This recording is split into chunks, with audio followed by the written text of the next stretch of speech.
In the second part of the video, I am going to give you an example of formal letter. As we have already done, the structure I have already sent you, but likewise I will tell you the mistakes or the blunder you do during your exam. Let us firstly read the statement. You and your family are living in a rented accommodation in an English speaking country or in any other country.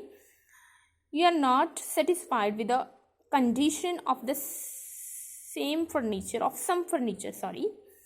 Write a letter to the landlord. So in this, how you will introduce with the problem? Firstly, you will have to split the letter in 3 parts. As I have already said that you are going to write minimum 3 paragraphs you are going to write. The first will be your introductory. In the second, you are going to explain the reason of writing your letter thoroughly. And the third, you are going to retrieve your request. अपनी request को दोबारा से आपने बोलना है. So likewise, introduce yourself. You will introduce and the problem also. Slightest hint you may give. Explain what is the wrong with the furniture. Explanation you will give. Say what action you would like the landlord to take. So what action you want in his part, on his part, and you will say thank also, and you will show your hopes, which kind of hopes you cherish. Means you are quite obvious that these kind of courteous words you are going to write. You are having hope. You hope a lot that he will accomplish the given task at hand. So after writing the sender's address as given in the structure, then you will write. I have just written the next part of the letter. You already know, as I have sent the structure, sender's address, then the receiver's, and after that date is there.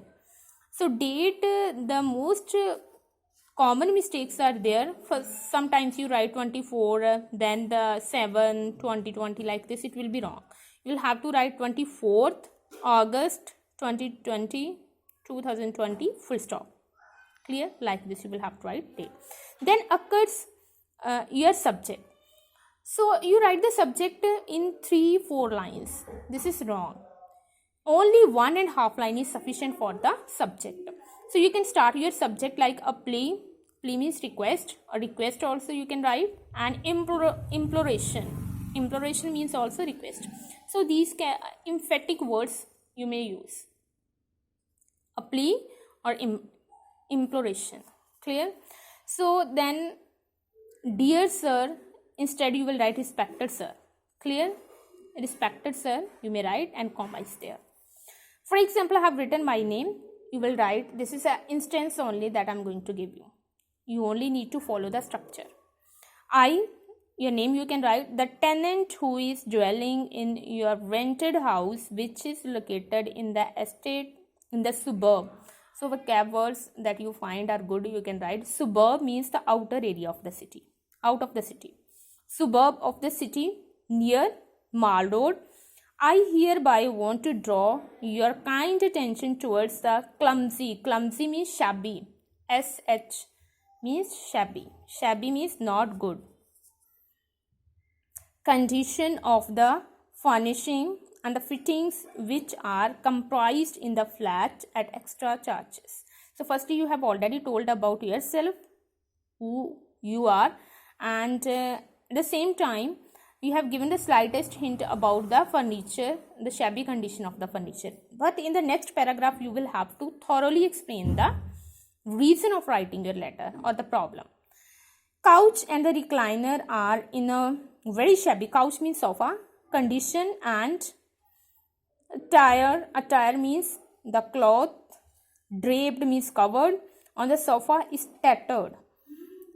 Tattered means torn off, and spun in a very spun in this, its cushion seem as if it has nibbled by rats. Together with this, recliner seemed to be a wooden plank, deteriorated condition of the recliner. So these kind of words you may use. Hence it appears that only At one beat of hammer, it will reduce to clods of wood. Moreover, the paint on the chairs has peeled off, and whenever someone drags it gives out a squeak. So everyone is having a fear to recoup in it. Therefore, I retrieve my implorings to mend the infrastructure at the earliest possible time, as we are going to organize a birthday celebration. So in this we have already said, again we have repeated our request, and we have told the reason why we want it to be done at the earliest. Also we can write, in which I am going to invite all my kith and kins. So I cherish hope also, as I have already said. Firstly, imploring अपनी को repeat करना है request को. Then you will write this kind of amiable words, friendly words लिखोगे कि you cherish a hope that means आपको expectations है that person will accomplish your task, that you will not let me go down at the occasion of the meeting all the requirements mentioned by me previously. So yours faithfully, a name and the tenant. You can give your signature also. In this formal letter I have given you the structure. After the name, full name you are going to write. After this, your signature. Clear? So like this you will have to accomplish the work of a formal letter. Thank you.